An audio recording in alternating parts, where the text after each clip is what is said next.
प्यारे छात्रों, हमने नंबर सिस्टम के चैप्टर 1 में पढ़ा था। वहाँ पे कौन कौन से नंबर प्राइम नंबर, कौन से नंबर नेचुरल नंबर, उन सबसे डायरेक्ट क्वेश्चन आपके यूपी टेट सुपर टेट में पूछे जाते हैं। और हाँ, वीडियो में आगे बढ़ने से पहले मैं आपसे एक रिक्वेस्ट करना चाहूँगा कि वीडियो को लाइक और चैनल को सब्सक्राइब कर लीजिए और एक कमेंट कर लीजिए, ताकि कोई भी प्रॉब्लम आए तो आप और हम मिलकर उसे सॉर्ट आउट कर सकें। और यहाँ पर आपको यूपी टेट सुपर टेट के सारे सिलेबस मिलेंगे, वो भी मैथ के, वो भी बिल्कुल फ्री में। अभी हम पढ़ा रहे हैं आपको नंबर सिस्टम। तो नंबर सिस्टम के जो पहली क्लास हमने लिया था, उस क्लास में हमने आपको बताया था कि नेचुरल नंबर क्या होते हैं। रामानुजम नंबर, एक रामानुजम नंबर होता है, ठीक है। रामानुजम नंबर वो बहुत ही इंपॉर्टेंट होता है। तो आप वहाँ पे जाके देख लीजिएगा, या मैं आपको नीचे डिस्क्रिप्शन बॉक्स में उसका लिंक दे दूंगा, वहाँ से भी आप देख सकते हैं। तो इस वीडियो में मैं पढ़ाऊँगा उस चैप्टर के आगे। तो यहाँ पर मैं स्टार्टिंग करता हूँ आपसे भाग की लंबी विधि पर प्रश्न। यहाँ से आपके यूपी टेट में जितने भी टाइप के क्वेश्चन बनते हैं या सुपर टेट में, उन सारे टाइप्स को मैं कवर करने वाला हूँ, एक भी टाइप छूटने वाला नहीं है। तो एक बार मैं फिर से कहूँगा आपको कि आप चैनल को लाइक, सब्सक्राइब और क्लास को लाइक जरूर कर लीजिए। अब भाग की लंबी विधि में प्रश्न कैसे आते हैं, देखिए। इससे क्या होता है, आपको डायरेक्ट सूत्र पर ही प्रश्न आते हैं। तो देखिए यहाँ पर क्या होता है, यहाँ पे होता है भाजक, ठीक। भाजक होता है भाज्य,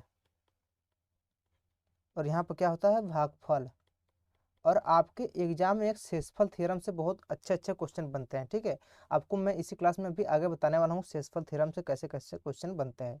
और यहाँ पे क्या होता है आपका शेषफल, ठीक है। अब यहाँ से एक आपको फार्मूला निकल के आता है। वो फार्मूला क्या निकल के आता है, भाज्य, भाज्य बराबर भाजक गुणित भागफल प्लस शेषफल, ठीक है, या शेष। इस फार्मूले को आप याद कर लीजिए।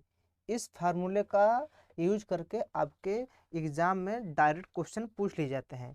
और किस टाइप के डायरेक्ट क्वेश्चन पूछते हैं मैं आपको आगे बताने वाला हूँ। देखिए, अब जैसे इस क्वेश्चन में आपसे बोल दिया कि 4610 में कौन सी संख्या से भाग दें कि भागफल 184 तथा शेषफल 10 बचे। मतलब आपसे पूछ रहा है कि जो यहाँ पर शेषफल है, ये आपका शेषफल कितना बचना चाहिए, 10 बचना चाहिए।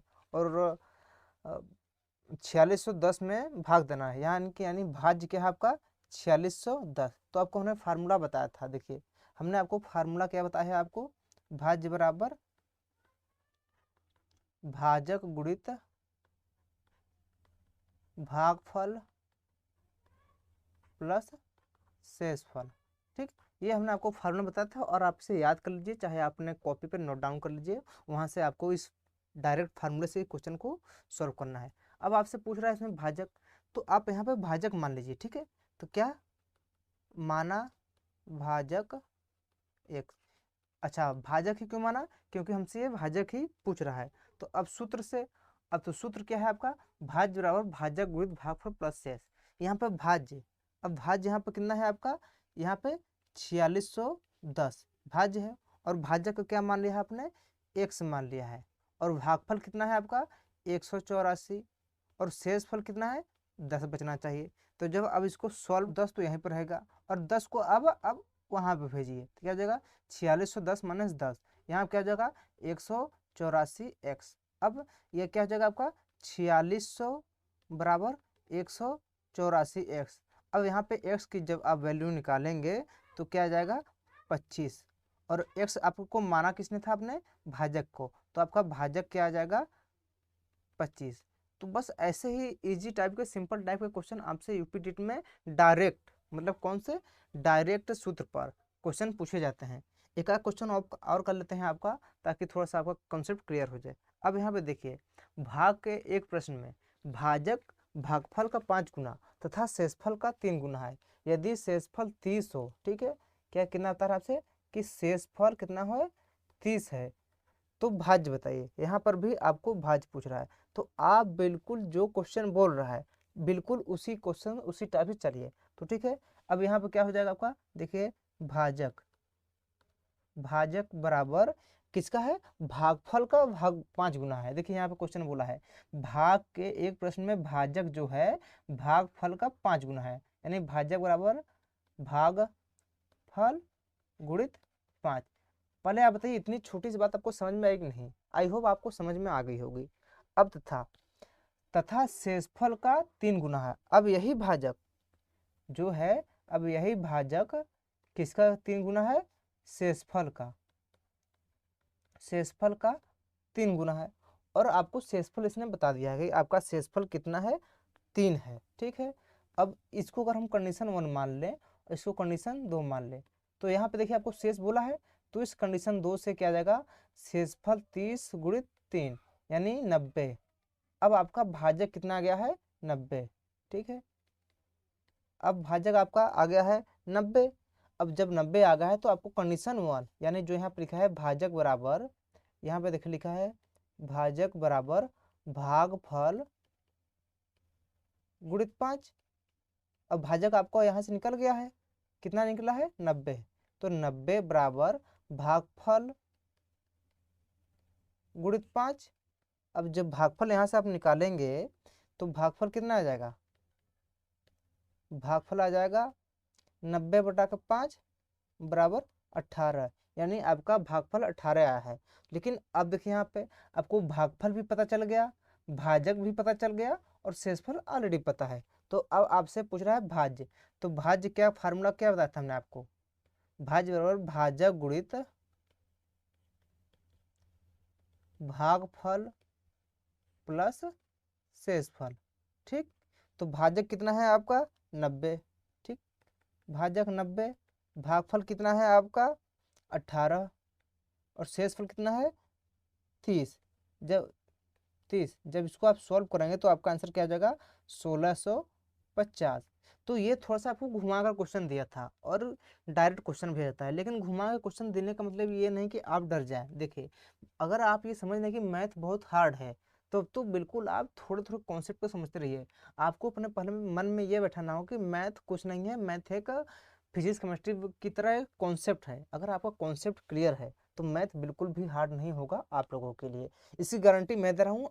आपको मैथ मैं बिल्कुल एकदम जीरो लेवल से पढ़ाऊंगा, और नहीं समझ में आएगा तो आप कमेंट बॉक्स में या इंस्टाग्राम पे मैसेज कीजिए, मैं वहाँ पे सारे प्रॉब्लम को सॉर्ट आउट करूंगा आपके मैथ के क्वेश्चंस को, ठीक है। अब देखिए, अब ये है डायरेक्ट क्वेश्चन पे भाज्य बराबर भाजक गुणित भागफल प्लस शेष। ये डायरेक्ट क्वेश्चन पे क्वेश्चन उठा के आपको दे दिया। लेकिन अब क्या होता है, जब प्रश्न में 2 बार भाग देने की शर्त हो, जैसे एग्जाम्पल में देखिए यहाँ पर किसी संख्या को 136 से भाग देने पर शेषफल कितना? 36 प्राप्त होता है। उसी संख्या को यदि 17 से भाग दें तो शेषफल क्या होगा? यहाँ पे देखिए 2 बार आपको भाग देने की शर्त बोल रहा है, तो इस क्वेश्चन को सॉल्व करने का अप्रोच क्या होगा मैं आपको बताने वाला हूँ। अब यहाँ पे पूछ रहा है आपसे कि शेषफल क्या होगा, तो आप पहले यहाँ पे मान लीजिए कि भागफल, तो भागफल आपको आप x मान लीजिए, ठीक है। तो माना भागफल क्या हो जाएगा? x हो जाएगा। अब भागफल x हो जाएगा तब संख्या संख्या क्या हो जाएगी आपकी? संख्या क्या हो जाएगी? 136x प्लस 36, ठीक है। अब उसी संख्या से यदि 17 से भाग दें, अब इसी संख्या को जो आपका संख्या है 136x प्लस 36, अब इस संख्या को आपको किससे भाग देना है? 17 से। तब आपसे ये शेषफल पूछ रहा है। अभी मैं इसका एक, ये देखिए आपका ये ट्रिक 1 है, ठीक। अब यहाँ पे मैं आपको भी बताऊंगा इसका ट्रिक 2। आपको इतने मेहनत की जरूरत बिल्कुल नहीं पड़ेगी, आप एकदम बिल्कुल सिंपल वे में 1 सेकंड में आंसर निकालेंगे, क्योंकि एग्जाम में आपके पास इतना टाइम नहीं होता कि आप इसे सॉल्व कर पाएँ, ठीक है। अब इसका अगर 8 बार ले जाएंगे 8x बार तो क्या हो जाएगा आपका? 136x, ये बिल्कुल आपका कैंसिल आउट हो जाएगा, ठीक। अब आप उतारेंगे 36, ठीक। अब आप 2 बार शेषफल ले जाएंगे तो कितना आएगा? 34, 2 आपका शेषफल आ जाएगा, ठीक है। अब इसका ये, अब आपकी इसका निंजा ट्रिक क्या है? देखिए, इसकी निंजा ट्रिक है ये कि अगर जब प्रश्न में 2 बार भाग देने की शर्त हो, आप यहाँ पे नोट डाउन कर लीजिए। यहाँ देखिए मैं आपको यहाँ पे नोट करवा दे रहा हूँ, ठीक। क्या है? जब प्रश्न में 2 बार भाग देने की शर्त हो,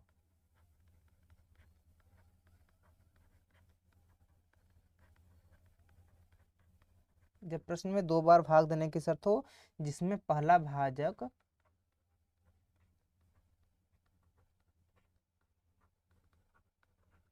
जिसमें पहला भाजक दूसरे भाजक से पूर्णतः विभक्त हो।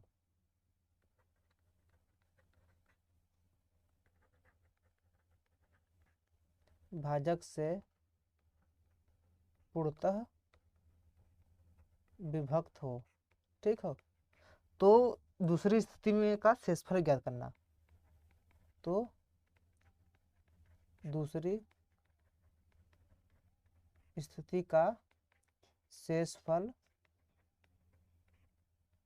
ज्ञात करना, ठीक है। तो कैसे निकालते हैं इसका रूल देख लीजिए आप। रूल, दूसरे स्थिति का शेषफल निकालने के लिए दूसरे भाजक से भाग देकर, ठीक है, क्या कहते हैं, दूसरे भाजक से भाग देकर अभिष्ट शेषफल ज्ञात कर लेते हैं, ठीक है। अब जैसे इस क्वेश्चन में देखिए आप, अब यहाँ पे क्या है कि पहला भाजक 136, जो पहला भाजक है 136, ये 17 से पूर्णतः विभाजित हो जाएगी, कितनी, 8 बार, ठीक। ये 17 से पूर्णतः विभाजित हो जाएगी। हाँ, तो यही मैं आपको यहाँ पे लिखवाया हूँ कि जब प्रश्न में 2 बार भाग देने की शर्त हो, जिसमें पहला भाजक दूसरे भाजक से पूर्णतः विभक्त हो, तो दूसरी संख्या का शेषफल कैसे ज्ञात करते हैं, ठीक है। अब यहाँ पे क्या होगा कि अब 36 में, ठीक है, तो 36 यहाँ पे शेषफल प्राप्त होता है, तो डायरेक्ट आप 36 में ही 17 का भाग दे दीजिए, तो 17 दूना 34, शेषफल कितना है, 36। ये आपका 2 शेषफल आ जाएगा, ठीक। तो यहाँ पे ट्रिक क्या बन क्या है कि जब प्रश्न में 2 बार भाग देने की शर्त हो और पहला भाजक, ये है आपका पहला भाजक, दूसरे भाजक से पूर्णतः विभक्त हो, कंप्लीटली डिविजिबल हो, तो शेषफल में ही दूसरे भाजक का भाग देकर हम शेषफल ज्ञात कर सकते हैं। अब आपका तीसरा टाइप क्वेश्चन आता है योग और अंतर पर प्रश्न, ठीक, घटाई जाने वाली संख्या और जोड़ी जाने वाली संख्या। आपसे एग्जाम में बहुत सारे ऐसे क्वेश्चन पूछ लिए जाएंगे कि 505 में कौन सी संख्या जोड़ी जाए या कौन सी संख्या घटाई जाए कि वो संख्या 2 से पूर्णतः विभक्त हो जाए। इस टाइप के बहुत सारे क्वेश्चन आपके एग्जाम में आते हैं और आने वाले हैं। जैसे अब अगर आपसे घटाई जाने वाली संख्या पूछी जाए तो आपका जो रिमाइंडर, ठीक है, जो रिमाइंडर आपको मिले वही आपका आंसर हो जाएगा। लेकिन जब जोड़ी जाने वाली संख्या पूछी जाए तो आपका शेषफल जो है भाजक में से शेषफल को घटाना होगा। अगर आपका ये बताओ पहले आपका कॉन्सेप्ट इतना क्लियर हुआ कि नहीं। अगर कॉन्सेप्ट नहीं क्लियर है तो आप एक बार हमें कमेंट करिए, वहाँ पे हम इस चीज़ को दोबारा से समझें और फिर से समझें, ताकि आपका कॉन्सेप्ट बिल्कुल क्लियर होता चले, ठीक है। अब देखिए इस क्वेश्चन में 4707 में कौन सी संख्या घटा दी जाए कि प्राप्त मान 42 से पूर्णतः विभाजित हो जाएगी। अब ये संख्या जो है 4700, देखिए 4707। अब अगर मैं एग्जाम्पल के तौर पे आपसे अगर पूछे जाए कि 5 में क्या घटा दी जाए कि वो संख्या 2 से पूर्णतः विभक्त हो जाएगी, यानी 2 का हम मल्टीप्लिकेशन करेंगे और देखिए यहाँ पे 2 दूनी 4, 2 तिनी 6, 2 चौक 8, अब ये 5। अब 5 में से घटाने के लिए आपको बोल रहा है, तो 5 से पहले 2 से कौन पूर्णतः संख्या विभक्त हो रही है, 4, यानी 5 में से अगर एक घटा दे तो हम ये संख्या 4 2 से पूर्णतः विभक्त हो जाएगी। उसी तरह ये क्वेश्चन है कि 4707 में 42 से पूर्णतः विभक्त होने के लिए अब इसे अब डिविजिबल कर लीजिए, ठीक है, अब इसको डिवाइड ही कर दीजिए और जो शेष बचेगा वही संख्या घटा देंगे। और आपको क्वेश्चन में ट्रिक भी बताया गया है कि घटाई जाने वाली संख्या में क्या होगा कि शेषफल ही आपका आंसर हो जाएगा। तो 4707 में जब हम 42 से डिवाइड करेंगे तो ये कितनी बार जाएगा, एक बार, ठीक है, एक बार जाएगा तो कितना आ जाएगा 42 और 5 आपका शेषफल हो जाएगा। अब भी एक बार जाएगा तो कितना हो जाएगा 42 और 8 आपका यहाँ बचेगा। अब यहाँ पे सच जाएगा तो ये आपका 2 बार जाएगा, यहाँ पे 87, ठीक, तो 42 दूना 84, अब 3, ठीक है, 3 शेषफल हो रहा है, यानी कि अगर ये 3 संख्या ना हो तो ये संख्या पूर्णतः विभाजित हो जाएगी, यानी 87 में से अगर हम 3 निकाल दें तो क्या ना बचेगा 84 और 2 बार जाने पर 84 पूर्णतः डिविजिबल हो जा रही है। इस क्वेश्चन पे मैं आपको इतना टाइम क्यों दे रहा हूँ, क्योंकि ऐसे क्वेश्चन आपके एग्जाम में बहुत अधिक बार पूछे जा चुके हैं। आप एक बार इस क्वेश्चन को समझ लेंगे तो आपके क्वेश्चन एकदम सॉलिड तरीके से अच्छे से हो जाएंगे, ठीक है। अब यहाँ पे 3 शेषफल है, यानी यही आपका घटाई जाने वाली संख्या आ जाएगी। तो घटाई जाने वाली संख्या क्या हो जाएगी, घटाई जाने वाली संख्या 3। ठीक है, अब यहाँ पे देखिए 4707 में कौन सी संख्या जोड़ी दिया जाए कि प्राप्त योगफल आपका 42 से पूर्णतः विभक्त हो जाएगा। यानी देखिए आप वहीं पर जब आप वहाँ पे 4707 को 42 से डिविजिबल कर रहे थे तो इधर कितना आया था आपका 112 और शेष कितना आया था आपका 3। ठीक, अब आपसे ये पूछा है कि जोड़ी जाने वाली संख्या, तो जोड़ी जाने वाली संख्या अब ये बताइए कि हम 5 में ऐसा क्या जोड़ दें कि वह 2 से विभक्त हो जाएगा, 2 से, तो कि 5 में 1 भी जोड़ेंगे, 5 में 5 भी जोड़ेंगे तो 5 में जोड़ेंगे 6 टोटल विभक्त है, 10 पूर्णतः विभक्त है, 5 में 7 भी अगर जोड़ेंगे तो 12 आ जाएगा पूर्णतः विभक्त है, 5 में 15 भी जोड़ेंगे तो 20 आ जाएगा। यानी जोड़ी जाने वाली कोई भी संख्या हो सकती है। इसलिए आपको एग्जाम में ये पूछा है, ठीक है, कौन सी छोटी संख्या, यानी पहला जो सबसे छोटी संख्या है वही आपसे बोल रहा है। अब 42 देखिए यहाँ पे शेषफल कितना है आपका 3 है। अब कितना इसे यहाँ पर कम पड़ रहा है तो 42 में से आप अगर 3 घटा देंगे तो कितना आ जाएगा 39। अगर 39 और होती तो यह 3 से पूर्णतः विभक्त हो जाती। और आपको क्वेश्चन में भी बताया गया है कि जोड़ी जाने वाली संख्या क्या होगी, भाजक माइनस शेषफल।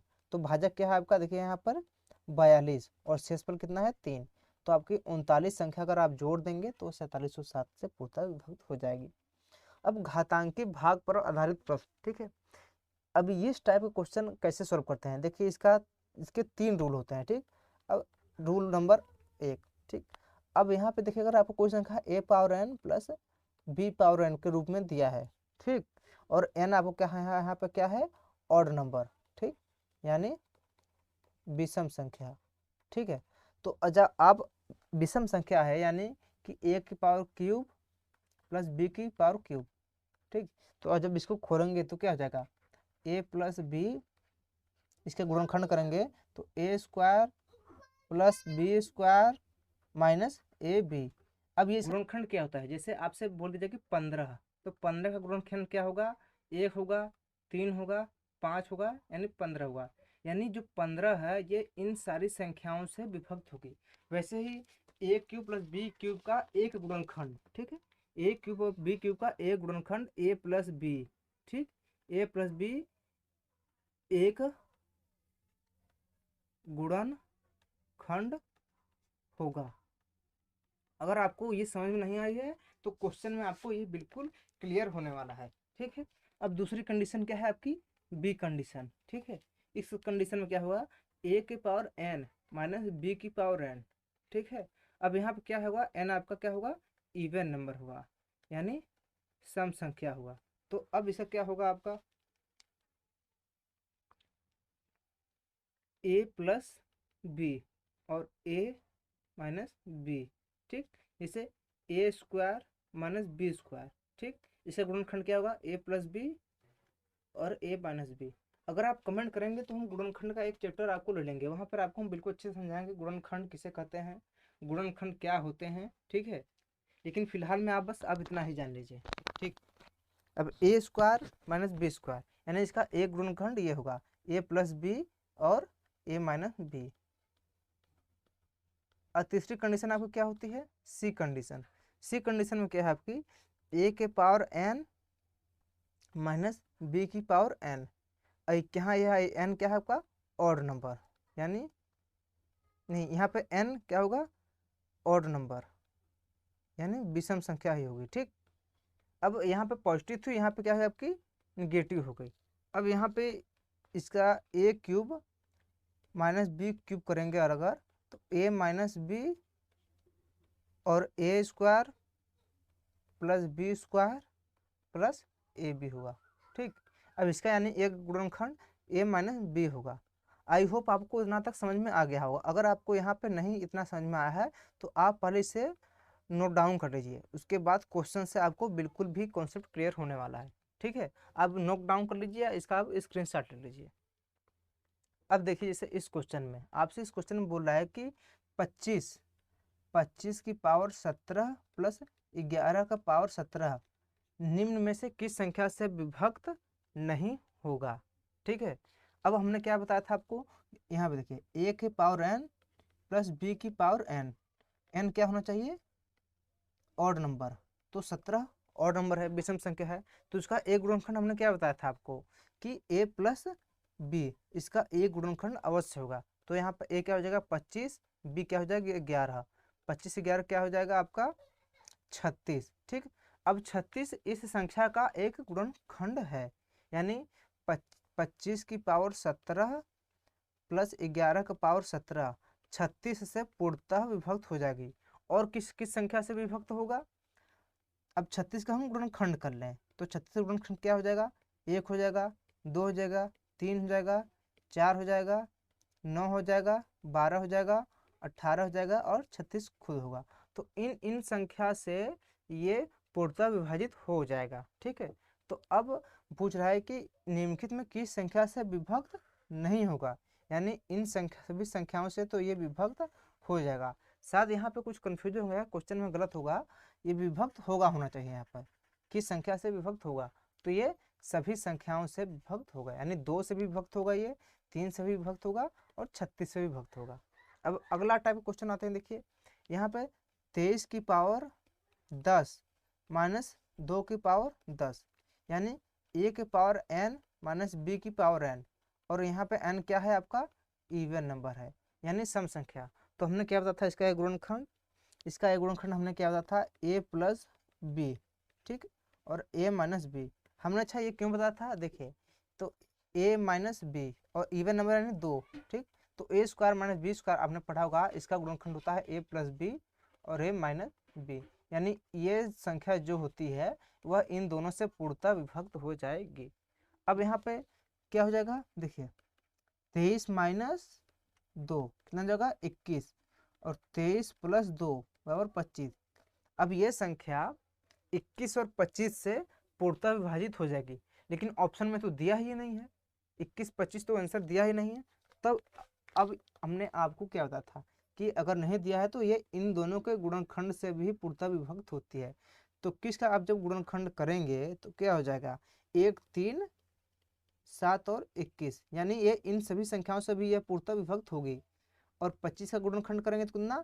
1, 5, 25। अब आप आंसर देखिए कि 1, 3, 7, 21 से तो पूर्णतः विभाजित हो जाएगी, 1, 5, 25 से पूर्णतः विभाजित हो जाएगी, लेकिन यहाँ पे आंसर में दिया है आपको 4, यानी ये 4 से पूर्णतः विभक्त नहीं होगी। क्यों नहीं होगी? क्योंकि 4 इसका एक गुणनखंड है ही नहीं। जब गुणनखंड है ही नहीं तो ये सॉल्व कैसे होगी, पूर्णतः विभक्त कैसे होगी? आई होप आपको समझ में आ गया है। अगर नहीं समझ में आ रहा है तो कौन सा पार्ट समझ में नहीं आया है आप हमें कमेंट बॉक्स में करके बताइए। और क्लासेज आपको कैसी लग रही है? अगर अच्छी लग रही है तो वो भी कमेंट बॉक्स में आप हमें ज़रूर बताइएगा। अब इसमें क्या होता है कि टाइप 3 स्थिति 3 टाइप 3 के क्वेश्चन आते हैं, जब आपको a की पावर n माइनस बी की पावर n, a की पावर n माइनस बी की पावर n, a की पावर n प्लस बी की पावर n, इन तीनों टाइप के क्वेश्चन में यहाँ पे क्या होता है? इवन नंबर, यहाँ पे कहते हैं ऑड। ठीक, जब इन तीनों टाइप से आपके क्वेश्चन ना दिए जाएं तो टाइप तीसरा बनता है। ठीक, ये टाइप 1 है, टाइप 2, यहाँ पर टाइप 3। तो इन क्वेश्चन को सॉल्व करने के लिए आप थोड़ा सा बेसिक फंडा, थोड़ा सा बेसिक मैथ लगाइए कि अब यहाँ पे बोल रहा है कि किस संख्या से विभक्त होगा? 5 से, 11 से, 16 से, 25 से।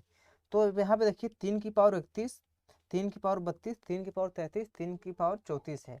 तो यहाँ से आप देख रहे हैं कि 3 की पावर 31 को अगर आप कॉमन ले लें, देखिए 3 की पावर 31 को आप कॉमन ले लें तो अंदर क्या बचेगा?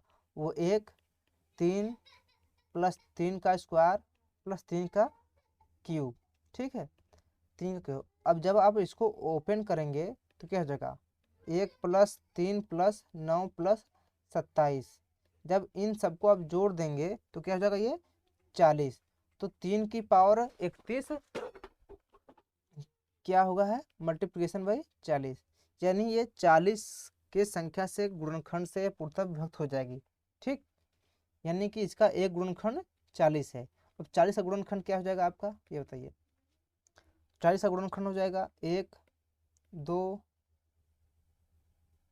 4, 5, 8, 10, 20 और 40 खुद। ठीक है, ये इसके गुणनखंड है, यानी ये संख्या इन सभी संख्याओं से पूर्णतः विभक्त होगी। ठीक है, तो आपको आंसर क्या हो जाएगा 5। ठीक है, यहाँ पे देखिए आंसर 5, क्योंकि 11, 16, 25 यहाँ पे है नहीं, 5 ही है, तो यहाँ 5 आपका आंसर ए सही हो जाएगा कि संख्या 5 से पूर्णतः विभक्त हो जाएगी। अब देखिए शेषफल थ्योरम, इस टाइप के क्वेश्चन आपके टेट सुपर टेट में बहुत बार देखे गए हैं। शेषफल थ्योरम से आपके सुपर टेट और टेट में बहुत अधिकांश बहुत अच्छे अच्छे क्वेश्चन दिखे गए हैं अभी तक। तो इसको मैं बिल्कुल बहुत अच्छे से समझाने वाला हूं और आप भी बिल्कुल अच्छे से समझ लीजिए, क्योंकि यहाँ से आपके 1 नंबर बिल्कुल पक्के होने वाले हैं। ठीक है, तो सबसे पहले आप कुछ चीज़ों को ध्यान दें। ठीक है, कि शेषफल थ्योरम क्या होता है, कि अगर आपसे पूछ लिया जाए कि 2 के पावर 5 में 3 से भाग देने पर शेषफल क्या होगा। ठीक है, तो एक तो आप नॉर्मल विधि जैसे सारे बंदे करते हैं, इसको 32 कर लीजिए। ठीक है, 2 को खोलेंगे तो 2 दूनी 4 दूनी 8 दूनी 16 दूनी 32 हो जाएगा, 32/3। ठीक, तो क्या अगर 3 10 बार जाएंगे तो आपका शेषफल कितना आ जाएगा 2। ठीक, लेकिन अगर आपसे पूछ जाएगा यही 2 के पावर 256 के पावर 3 है, तब तो आप इसे सॉल्व कर पाएंगे नहीं इस मेथड से। तो इन मेथड को लो करने के लिए, कम समय लगने के लिए कुछ नियम और कुछ ट्रिक्स बनाए गए हैं।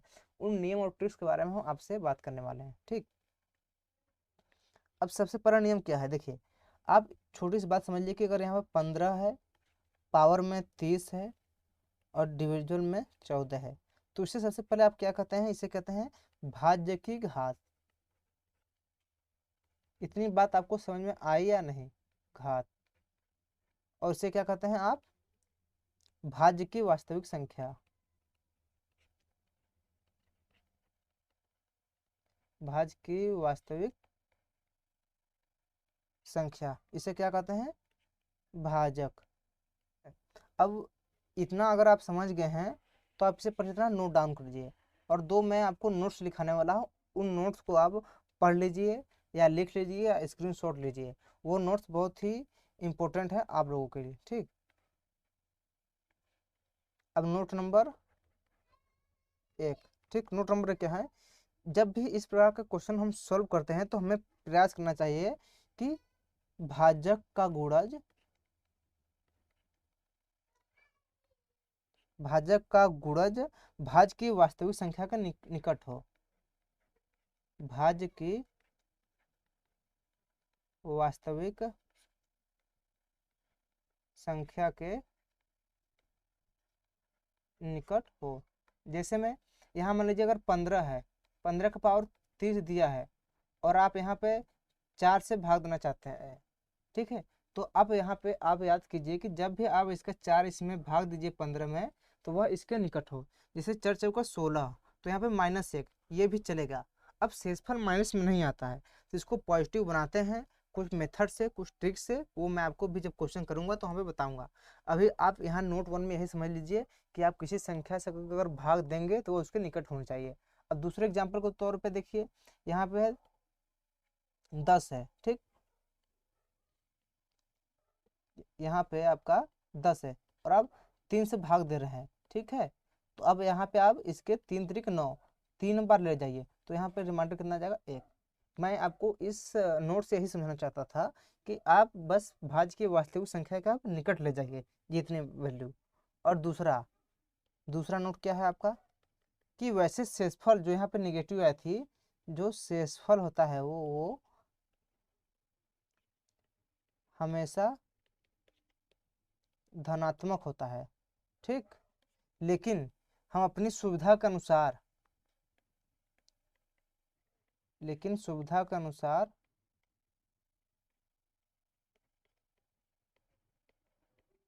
हम उसे निगेटिव ले सकते हैं। और कब ले सकते हैं मैं आपको भी बताने वाला हूँ। अगर मान लीजिए आपका शेषफल निगेटिव में आ रहा है, ठीक, अगर पावर में इवन नंबर या सम संख्या है तब तो हम इसे निगेटिव ले सकते हैं। लेकिन अगर -1 के पावर कोई और नंबर है, यानी विषम संख्या है, तो इसे हम निगेटिव नहीं लेंगे। इसके कुछ ट्रिक होते हैं पॉजिटिव करने के लिए। और निगेटिव ऑड नंबर में क्यों नहीं लेते, क्योंकि अगर ऑड नंबर होगा तो -1 की मल्टीप्लिकेशन आप ऑड में करेंगे। ठीक है, तो आपका हमेशा निगेटिव आएगा। और निगेटिव शेषफल होता नहीं, हमेशा शेषफल पॉजिटिव होता है। अब क्वेश्चन के तरीके से देखिए, केस वन में क्या है, देखिए इसे हमने केस वन क्यों बनाया है, ये देखिए पहले आप 38 की पावर 40 और बटा 37। अब देखिए जिस संख्या से आप भाग दे रहे हैं वो संख्या आपकी छोटी है, इसलिए यहाँ पे इसको हम टाइप वन यानी केस वन हम मान ली है। तो जब 37 का भाग हम यहाँ पे देंगे इस संख्या में 38 में, तो आपका रिमाइंडर कितना आएगा, +1, ठीक है। और रिमाइंडर +1 आ रहा है तो +1 के पावर 40, अब +1 के पावर 40 होगा तो शेषफल भी आपका 1 आएगा। इतनी छोटी सी क्वेश्चन है, आप सॉल्व कर रहे हैं, आपको एग्जाम में आपको नहीं आते, आपके आंसर नहीं आते। मैं ये आपसे पूछना चाहता हूँ आपके आते हैं क्यों नहीं इतनी छोटे से क्वेश्चन को सॉल्व करने के लिए, ठीक। अब केस टू, यहाँ पे देखिए 56 के पावर 90/57। अब इसे केस टू इसलिए माना गया है क्योंकि यहाँ पर आप जिस संख्या से भाग दे रहे हैं वो संख्या बड़ी है, तो जब आप यहाँ इस संख्या से भाग देंगे तो शेषफल माइनस में आ रहा है, क्योंकि एक बार रह जाएंगे तो एक संख्या कम है, तो -1। हमने क्या बताया था आपको कि रिमाइंडर कभी भी निगेटिव नहीं आता, लेकिन अगर -6 के पावर में इवन नंबर है तो हम रिमाइंडर निगेटिव में ले सकते हैं अपनी सुविधा के अनुसार, ठीक। तो यहाँ पर क्या है आपका -6 के पावर इवन नंबर है तो शेषफल भी आपका यहाँ पर एक ही आएगा। अब जैसे केस थ्री, अब केस थ्री में आपका क्या आता है, इसी क्वेश्चन में आप देख लीजिए कि यहाँ पे तो आप रिमाइंडर थ्योरम से -1 आ रहा है, लेकिन आप एक क्वेश्चन देख लीजिए -1 के पावर अगर आपका ऑड आ रहा है तो इसे पॉजिटिव कैसे बनाते हैं। अब जैसे मान लीजिए एक एग्जाम्पल के रूप में हम दे रहे हैं 40, ठीक है, 40 हम 7 से डिविजिबल कर रहे हैं तो 7×42, ठीक। अब आपका माइनस में 2 आ रहा है, अब माइनस में 2 आ रहा है लेकिन रिमाइंडर तो माइनस में आता नहीं, तो आपको पॉजिटिव बनाने के लिए इसमें क्या करना होता है, तो अभिष्ट शेषफल क्या होता है आपका, जो भाज्य होता है 7 में से आप रिमाइंडर को हटा दीजिए, यानी शेषफल आपका 5। यहाँ पे आप शेषफल आपका 5 आ जाएगा, ठीक है, ये होता है ट्रिक्स। अब आपका जैसे यहाँ पे देखिए अगले क्वेश्चन में थोड़ा मैं बता रहा हूँ आपको ताकि आपको और कॉन्सेप्ट क्लियर हो जाए। अगला क्वेश्चन कि 25 की पावर 35 में 13 से भाग देने पर शेष क्या होगा, ठीक है। तो 25 की पावर देखिए यहाँ पर 35 है, अब यहाँ पे आपका 13 है, तो 13 दूना 26, यानी -1 के पावर 35 आ रहा है, 26 से अधिक है। तो यहाँ पे अब माइनस में 1 पावर 35 आ रहा है तो इसे तो अब 1 लिया नहीं जाएगा, ठीक है। तो लास्ट में भी क्या आ जाएगा आपका -1, लेकिन रिमाइंडर तो आपका नेगेटिव आएगा नहीं, तो अतः शेषफल क्या हो जाएगा, ये बताइए। तो हमने क्या कहा था, अब 13 में से 1 घटा दीजिए, जिस संख्या से आप भाग दे रहे हैं उसी में घटा लीजिए, यानी अब आपका शेषफल 12 आ जाएगा। आई होप आपको ये कॉन्सेप्ट समझ में आ गया होगा शेषफल थ्योरम का। अगर नहीं आएगा तो आप हमें कमेंट बॉक्स में बताइए, हम वो आप और हम मिलकर इसे सॉर्ट आउट करने की कोशिश करेंगे। अब तीसरा केस इसमें क्या बनता है आपका नोट, ठीक। अब इस नोट को अच्छे से लिखिए कि जब a के पावर n/b स्थिति में a व b का अंतर अधिक हो।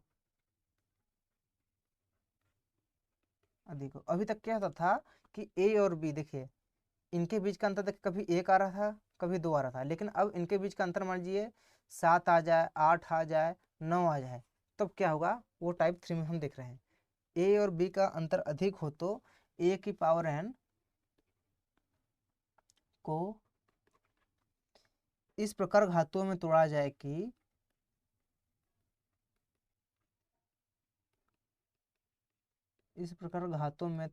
कि a व b के अंतर कम हो।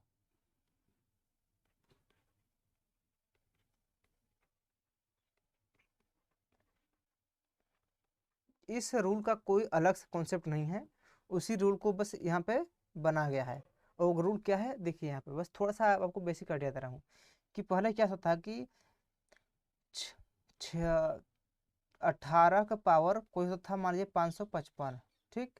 अब नीचे तो संख्या आपकी 5, अब इनके बीच का अंतर 5 × 15, सिर्फ 3 ही आ रहा था, ठीक, 3 ही आ रहा था। लेकिन अब जब इनके बीच का अंतर अधिक हो, जैसे कि मान लीजिए कि 2 की पावर 96/7, अब क्या है कि ए और बी का अंतर ज़्यादा है।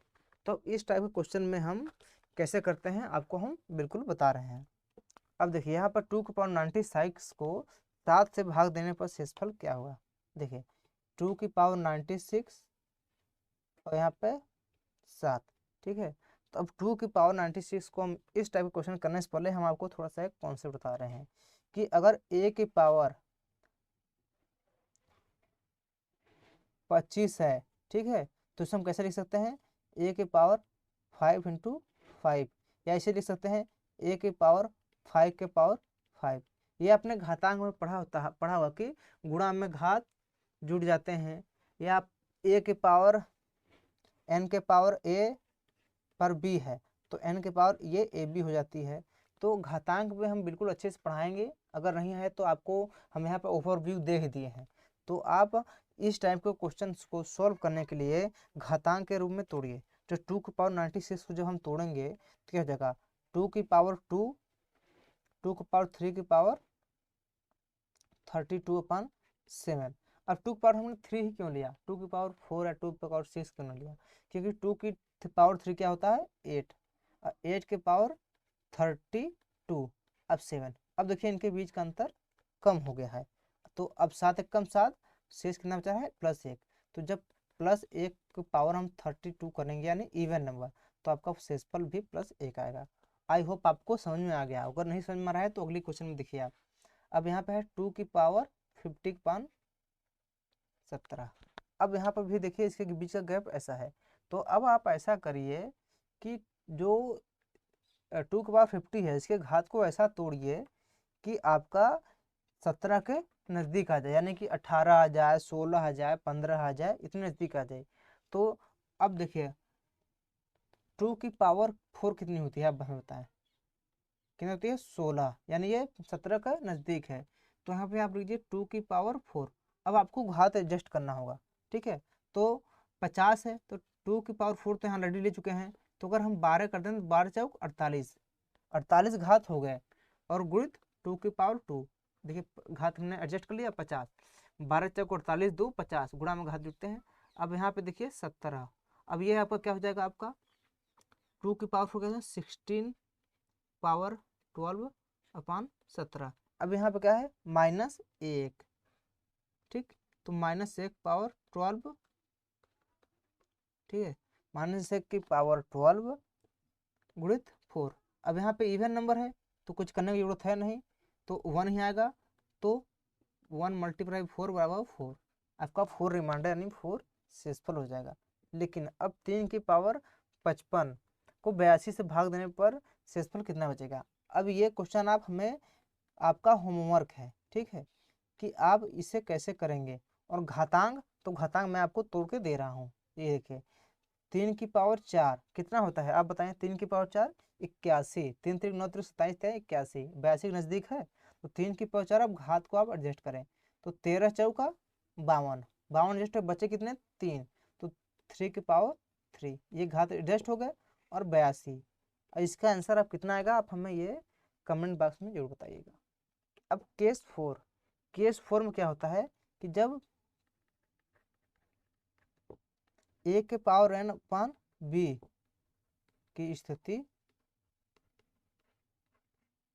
a/b की स्थिति में a व b में एक के अतिरिक्त, यानी अब इनका गुणनखंड भी हो जाए, अन्य गुणनखंड,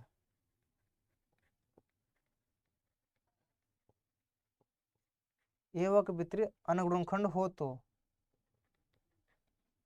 ए और a/b को सिंप्लीफाई यानी सरल कर देते हैं।